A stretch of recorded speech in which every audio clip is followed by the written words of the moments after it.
我从来没有让自己在训练场上失望过。哎，大家伙早喽！1月15号星期三，又是大阪城大人的早训练合练的日子，差不多还有几分钟就集合了。今天的课表是5个1公里，但是今天可能还是不能拍太多训练，因为5个1公里跑完太早了，天还纯黑的。今天希望大家能够把节目听完或者看完吧，因为今天想跟大家分享2个事情，一个事情是通过周日这场高强度的比赛，而且路面情况还都不一样的比赛来分享一下这双惊叹3 Turbo 的实战感受。第二个更重要，就是有好多小伙伴发私信发评论问那位粉衣服的选手在比赛中不能算是竞争，因为我确实跑不过他，都是我在追着他跑。在这个过程中，我在后来回来回忆复盘我这些年比赛，不管是长距离短距离，不同阶段有不一样的感受，不管是就是脑子里的还是身体上的，这个也是训练和进步的一部分，或者说是变化的一部分。行吧，我们先去训练，训练完跟大家聊聊这2个话题。组间休息1分半，好像开始下雨了。刚才第4个1公里3分14，我下起雨了。今天还是有点累，最后一个不知道能不能顶到这5个最快的了。第一个3分20，第二3分19，第3个3分20，刚才那个3分14，太黑了，拍什么都拍不到。肉眼看就是地面也不是全能看清，只不过就是熟悉了。ラスト。5、4、3、2、走。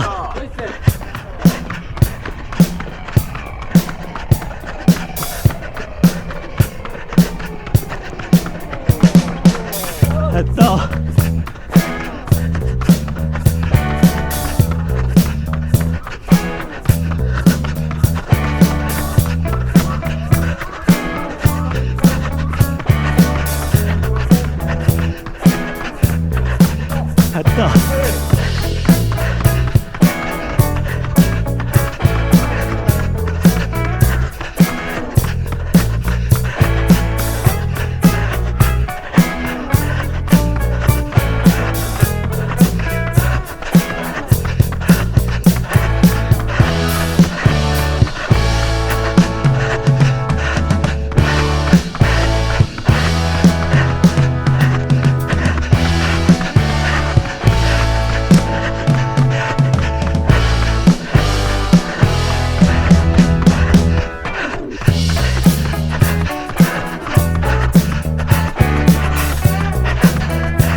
13，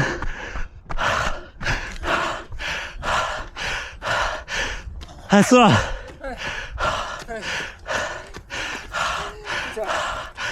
还4，哎呀，还4，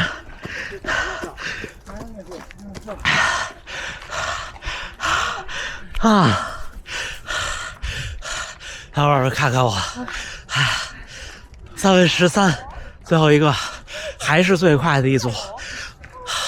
我从来没有让自己在训练场上失望过，比赛场上有失望，但是训练场上从来没有过。顶，咱们天亮再聊。今天太早了，而且下雨阴天，我跑到家应该也全亮不了了，咱们就抓紧聊。周末的时候，大黑先生穿惊叹3.0，跑了一场马拉松，在熊本，年龄组第2。他给我发数据，爬升有437米，特别厉害，2小时55。所以我说他今年应该有机会 PB 了。他目前的个人最好成绩是2小时51分47秒，400多米的爬升，如果没有的话，可能还能再快3分钟，我感觉。他说闭麦那双鞋不错。然后跟大家分享一下 Turbo 这双鞋，因为我第一天穿上的时候是个轻松跑，然后周末跑了个10公里的比赛，今天又是个强度课。我的体感是在高速下，这双鞋的感觉上，鞋底前掌比3.0感觉上更厚了一点，但是其实没有，它应该就是材料不一样，就更韧了一点，比3.0韧，但是它还是不是硬，它不是走硬的那个路线。这是第一个区别。第二个区别，我觉得可能碳板也有调整，因为从后跟露出来那一块看，碳板长得不一样了，就至少上面的印花和刻字是不一样的，不知道是换了供应商还是只是改了外观。所以这双鞋会比3.0，我觉得精进了一点。然后我仔细对比了前掌和鞋面包裹，其实没变，都是体感的问题，前掌宽度什么的都是一样的。我就是40半的尺码，我的脚长是23.7厘米，我 Nike 穿40半，惊叹3穿40半，我还有惊叹 Fly 也是40半，然后特步的话10X 6.0 Pro 穿40，其他的都是41，因为特步没有40半，我也不知道为什么。阿迪达斯也是40半，虽然已经退了。退鞋那个事儿，最近这一次的直播说了，有直播回放，直播回放是不出现在动态里的，大家看我的投稿里可以看到。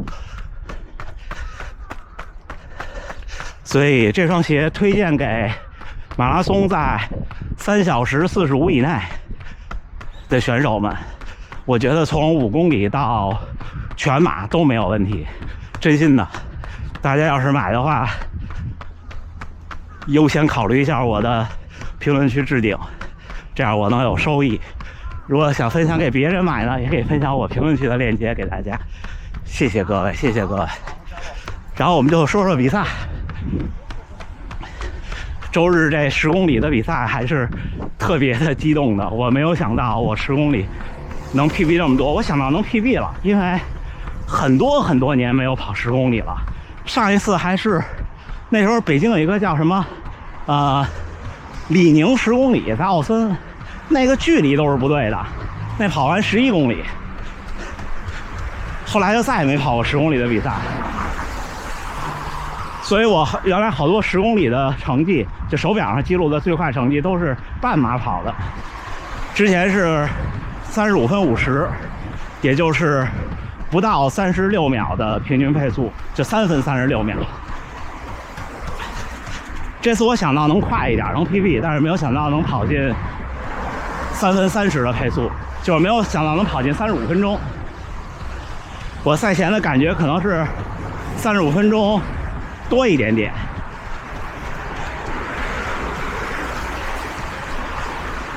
但是今年的第1名水平比去年高，应该今年第1名可能是跑进34分了，大概超过了我有300-400米。然后有些小伙伴特别激动，咱们就着这个话题来说，特别激动，给我发特长的评论说，2公里的时候为什么不主动进攻，超过粉衣服那位先生？然后说了一大堆，说要是我的话，就算是不是，如果不是全马，我就会拼一拼，没准就能再往前1名。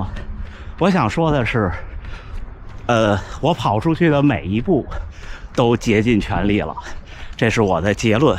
下面跟大家分享一下这个竭尽全力的定义，不同阶段竭尽全力的定义不一样。像这周要上的会员节目，给大家分享了我最早的间歇课，还有关于间歇课的事情。我就看数据，那个时候的竭尽全力是什么呢？可能1000米或者是几百米的间歇跑，跑到4分的配速，160多的心率就跑不动了。现在的竭尽全力是10公里，最后几公里只在183的心率顶。但是并不是说那时候不刻苦，或者说每一步并不是，就是每一步没有很努力，而是就是你身体驾驭不了。我还是那个评价或者那个例子，你说你给夏利装个法拉利的发动机，它那壳子底盘驾驭不了那速度也没有用。就是马拉松或者跑步这事儿，就是一个木桶效应，你身体的最短板决定你的能力，对吧？然后再说这个竭尽全力，就是看比赛跟跑比赛是2回事儿。那时候看马拉松的比赛，电视上看，还不跑步的时候，就说这么长距离顶一顶拼一拼，咬牙就超过他了。但是我想说的是，说难听点，现在在回忆我当时的那种想法，如果站在跑者的角度上回忆，那简直就是胡说八道，那不可能呀。总说文无第一，武无第二，马拉松跑步这个事儿，它就是武无第二啊。你说你想快，那要是想快就能快，那干嘛还早起训练呢？那就想呗，是不是？然后有另外一位小伙伴问的就特别好，他说没有试着跟上那位粉衣服的先生是什么原因？我给他回的是，我说我从起跑的时候，就我从他第一次超过我就知道我跑不过他。然后他就问我为什么，我说我找一期节目说一下。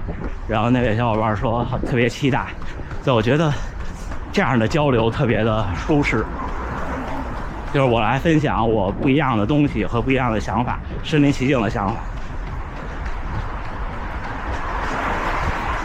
就跑比赛的人，跑步的人跑多了，你不光对自己的感觉更敏锐，对别人也一样。大概600-700米，他跑到我前面，开始在我前面跑的时候，我就知道我跑不过他，因为看他的节奏，看他的动作，你能感受到他的身体的训练痕迹要明显比我强，他大概比我强10%的样子，我觉得。当时我还不知道他的号码，后来我看他是1017，就是他的报名成绩也比我快4个人。你从体态从动作就能感觉出来。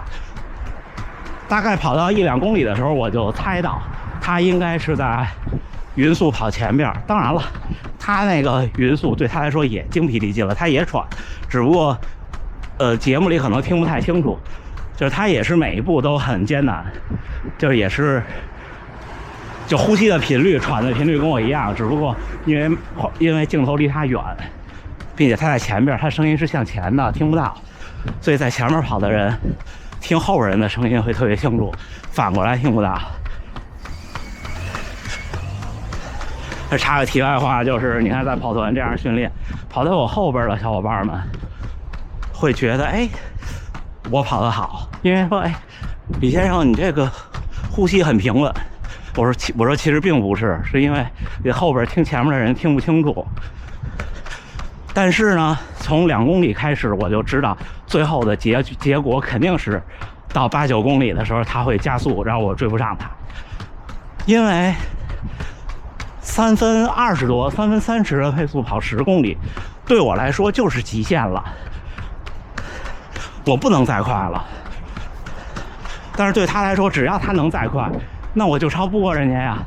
那我为什么不能再快了呢？就是因为我的能力到了，我能力不足了，还得再训练才行。其实这事儿你说想复杂的说，能复杂的说吗？很难，就这么一句话，就是我不如他，而且我上来就能感觉到。那这些是什么决定的呢？咱们就回到刚才那个话题，就是说那个时候以前我跑间歇课、跑乔木、跑比赛顶不到现在这么顶，是什么原因？是因为那个时候我的这个短板很明显，力量不行，然后肌肉的耐力不行，就导致我跟大家分享过跑马拉松一开始的小伙伴，到最后你跑不动了，掉速，走路你走的可舒服了，这心率可能就110，在那溜达呗，你走路心率也就110。但是你能说是因为心肺不行吗？肯定不是啊，是因为你没劲儿了。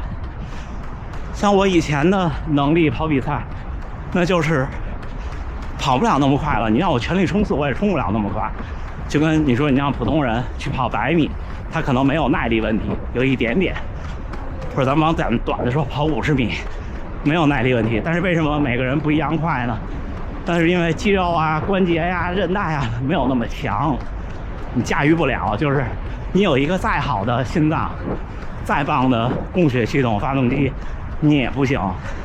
那时候的短板在这儿。看，大阪半马和第44届大阪国际女子马拉松封路的标已经贴出来了，贴了2天，贴了3天了，周末贴出来的，还有2周。它就是这么回事儿。现在为什么有时候你们看我顶那个，不管是马拉松、半马还是10公里、5公里，包括平常的训练，我的心率能顶上去，是因为这1年多2年的训练让我的肌肉关节的能力有明显进步。也就是说，我就能更顶一些。但是现在的短板呢，又变成了说肌肉的耐力可能差一些，还有就是力量还是不行，因为在高速的时候驾驭能力不行，这就导致说马拉松到后边还是掉速，这是第一。第二是现在我能拼到这么快以后，可能我的心肺系统跟不上了。如果我能在现在这配速下把我的整个的心肺系统再提升一步，那也许我就能在178左右的心率去冲到同样的速度。到那个时候呢，可能还是这个成绩，因为你没有那么就是速度能力不好练的，所以你可能还是这个成绩，但是感觉就是体感就不一样了。这就是这么回事儿。马拉松训练、跑步训练就是这1、2年可能你这方面提升了，下1、2年你那方面提升了，这么螺旋上升的。也不是说有什么有目的的训练，而是说就是你这么练，挑战自己的练，那你进步最快的肯定是你最弱的地方，进步最慢的肯定是你最强的地方，就是这样。所以马拉松训练得耐得住性子，这是很关键的。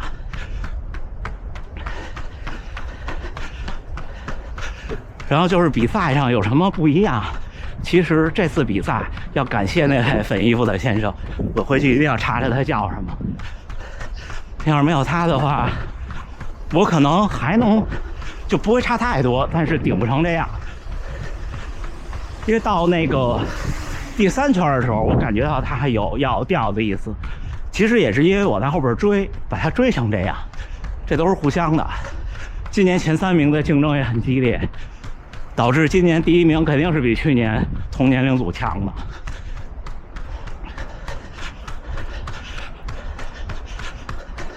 行吧，分享了这双鞋，我觉得这双鞋3小时45以内的小伙伴可以闭着眼睛买，因为主要是性价比太好。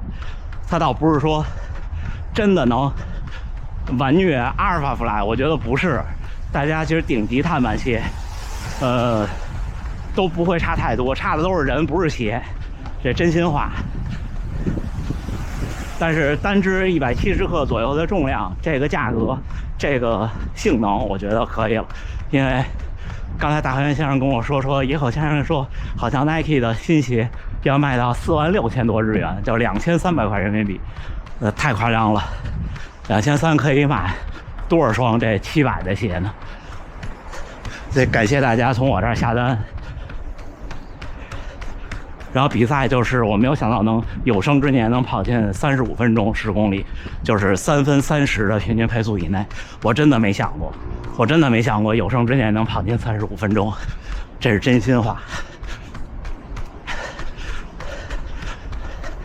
行，那咱们结束后再聊。1月15号星期三清晨7点08，已经训练结束了。今天是一个5.38公里的热身，然后5个1公里，一共加上中间的休息啊和最后的冷身，这最后还又跑了1公里回到集合点7公里，然后又冷身了6公里，那就是18公里。给大家看看这5个1公里的数据吧。第一个1公里3分20，第二个1公里3分19，第三个1公里3分20。但是其实这3个1公里都是3分19秒多一点，就是四舍五入不一样。然后第4个1公里3分14哦，第5个1公里3分13。就像我刚才跑完时候说的那样，在训练场上我从来没让自己失望过，在赛场上有过，因为赛场上有的时候有不可抗力，就是你的期待，这赛场上是这样，你的期待永远是你的极限左右，这是真心话。就是你看我跑34分多的10公里，我很累。被我们套圈的那些可能跑44分左右的10公里，对他来说也很累。每个人到最后都是精疲力尽的，这就是比赛。那如果都是这样的话，都是挑战自己的极限的话，那在赛场上就有可能发生各种各样的事情。所以赛场上有遗憾很正常，赛场上有遗憾说明你尽力了，而没有遗憾的比赛是另外一种快乐。什么快乐呢？就像奈良、像台北，我不尽力，就是当以赛代练这种比赛，那不存在期待就不存在遗憾，有遗憾说明有期待，对不对？所以有遗憾是我觉得是个好事儿，证明心态还年轻哈。这今天跟大家分享鞋，分享比赛，我觉得这场10公里是值得我记忆很久的一场10公里。那就这么着，最后祝大家能努力生活，健康平安。咱们明天是休息日，下回再见。